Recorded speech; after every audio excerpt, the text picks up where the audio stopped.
कंगना रनौत ने ऐसा क्यों कहा था कि ऋतिक रोशन ने उन्हें पेरिस में प्रपोज किया था? कंगना और ऋतिक की इस फोटोग्राफ ने इंटरनेट पर बज़ क्यों क्रिएट कर दिया था? कंगना ने ऋतिक को 1400 ईमेल्स क्यों भेजे थे? कंगना ने ऋतिक को सिली एक्स कहने की वजह क्या थी? हाय एवरीवन, आज की इस वीडियो में हम बात करने वाले हैं about Hrithik Roshan Kangana Ranaut alleged toxic relationship. पर उससे पहले इन दोनों के बारे में थोड़ा सा बैकग्राउंड। ऋतिक रोशन एक इंडियन एक्टर हैं जो अभी 50 इयर्स के हैं। ऋतिक एक फिल्मी फैमिली से आते हैं। बचपन से ही ऋतिक ने एज अ चाइल्ड आर्टिस्ट अपने नाना की कुछ मूवीज में काम किया। However his noticeable debut was with the movie कहो ना प्यार है इन द ईयर 2000। इसके लिए ऋतिक को best male debut film fair and best actor का फिल्म फेयर अवार्ड भी मिला था। ऋतिक ने काफ़ी मूवीज़ में काम किया है, जैसे कि कभी खुशी कभी गम, लक्ष्य, कोई मिल गया, क्रिश, धूम 2, जोधा अकबर, जिंदगी Na Milegi Dobara, Agneepath, Bang Bang, War etcetera.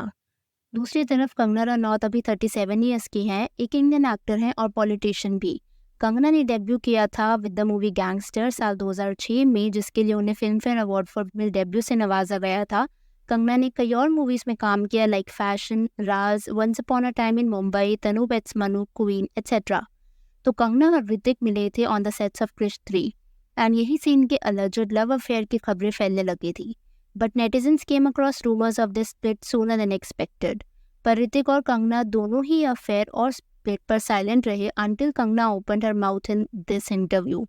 तो हुआ ये था कि कुछ ऐसी रिपोर्ट्स बाहर आई थी जिसमें ये बताया जा रहा था कि आशिकी 3 बनने जा रही है विद ऋतिक एंड कंगना।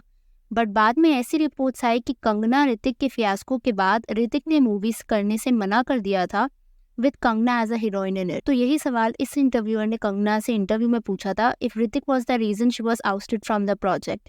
कंगना ने इसका जवाब देते हुए ये कहा था कि silly exes do things like these, but अब वो इस बारे में बात नहीं करेंगे as that chapter is over for her. तो बेसिकली कंगना ने सीधे सीधे ऋतिक को यहाँ पर as a silly ex refer कर दिया था।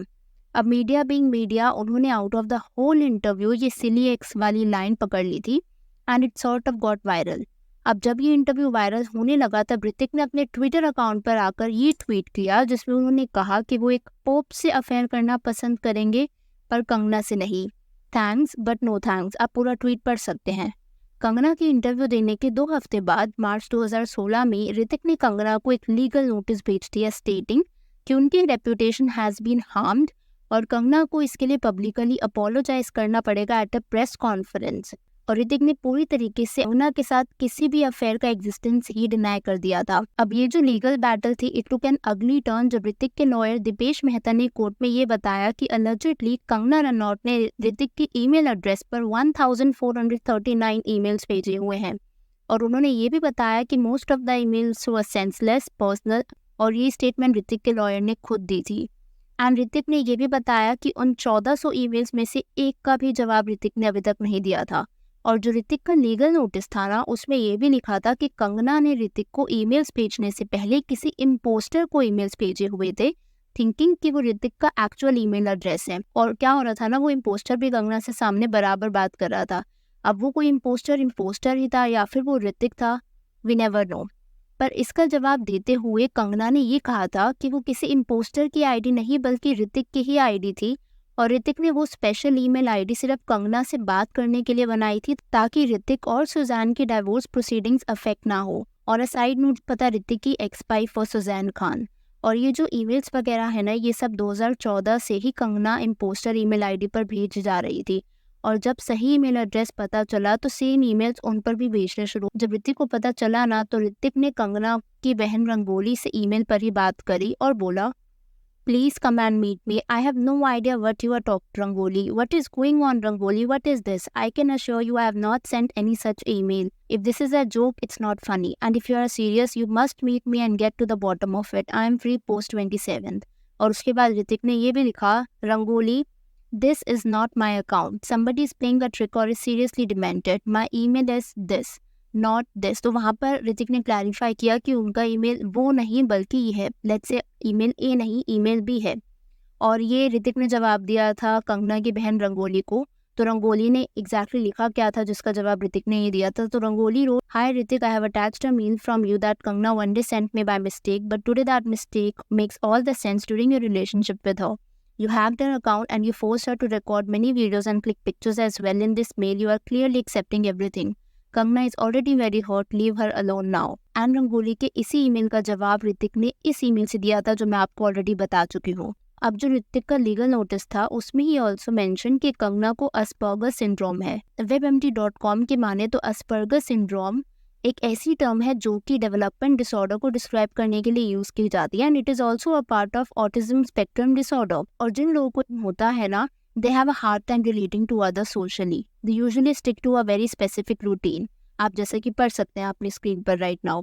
पर इसके बाद क्या हुआ था ना, ऋतिक एक और कंट्रोवर्सी में फंस गए थे ये बोल करके कि कंगना को एस्पर्गर सिंड्रोम है। वो इसलिए क्योंकि उन्हें अपेरेंटली इस टर्म का मतलब नहीं पता था and he went out of his way to shame Kangana about it. In fact कुछ बच्चे जो इस सिंड्रोम से सफर करते हैं उनके parents showed their aggression on social media about it and even wrote letters to Hrithik कि कैसे वो इस टर्म को कॉमनली यूज कर सकते हैं। उस टाइम पर ना majority media and masses Kangana के सपोर्ट में थे। इसी जैसी ये कंट्रोवर्सी बढ़ती रही और भी ईमेल्स लीक होते गए जिसमें काफी पर्सनल बातें थी और हर बार कंगना ने यही क्लेम किया सब ऋतिक की तरफ से ही है और हर बार ऋतिक ने ये भी बताया कि इन ईमेल्स के पीछे उसका कोई लेना देना नहीं है। ऋतिक ने कहा कि उन्होंने आज तक कंगना के एक भी ईमेल का जवाब नहीं दिया और जिस दूसरी आईडी से कंगना को जवाब आ रहे हैं वो ईमेल एड्रेस है ही नहीं। यहाँ तक कि कंगना ने ये भी क्लेम किया था कि ऋतिक ने उन्हें पेरिस में जैन 2014 में प्रपोज किया था, पर ऋतिक ने ये बताया कि उनके पासपोर्ट में ऐसी कोई डिटेल है ही नहीं कि उन्होंने पेरिस ट्रैवल किया हो जैन 2014 में। तो जब ट्रैवल ही नहीं किया तो प्रपोजल कहाँ से आ गया। ऋतिक ने ये भी बोला कि इस पूरी कंट्रोवर्सी के दौरान कंगना इस फोटो के अलावा कुछ भी प्रूफ प्रेजेंट नहीं कर पाई। इनफैक्ट जब कंगना से उनकी डिवाइसेस भी मांगी गई थी तो उन्होंने बोला कि उसमें पानी गिर गया या फिर वो खराब हो गई। और ऋतिक ने बताया कि ये जो फोटो है ये भी कहीं ना कहीं फोटोशॉप्ड है and it's not even real. हुआ क्या, पोस्ट नवंबर 2016 ये कंट्रोवर्सी फेड होती चली गई। The case reportedly ended with the cyber cell finding no evidence of Hrithik's involvement in the email exchanges, लेकिन कोई conclusive legal judgment publicly disclose नहीं की गई थी। ऋतिक ने since then इस पूरे मैटर पर दोबारा कुछ नहीं बोला और दूसरी तरफ कंगना कुछ टाइम बाद इस मैटर पर अपने पॉइंट ऑफ व्यूज रखती रहती है। एंड कंगना और ऋतिक रोशन के इस पूरे फियास्को में कुछ और लोग भी इन्वॉल्व थे, फॉर एग्जाम्पल जावेद अख्तर।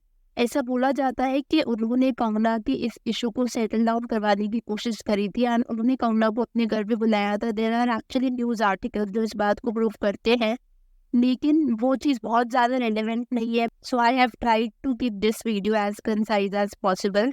आपको इस पूरी कंट्रोवर्सी में कौन सही लगता है? इज इट ऋतिक जो सही थे या फिर इज इट कंगना रनौत जो आपको सही लगी? आप अपने व्यूज कमेंट्स में शेयर कर सकते हैं। मैं आपसे मिलूंगी बहुत जल्द एक और नई वीडियो के साथ। आप पसंद आई हो तो hit that like button and consider subscribing the channel if you haven't already.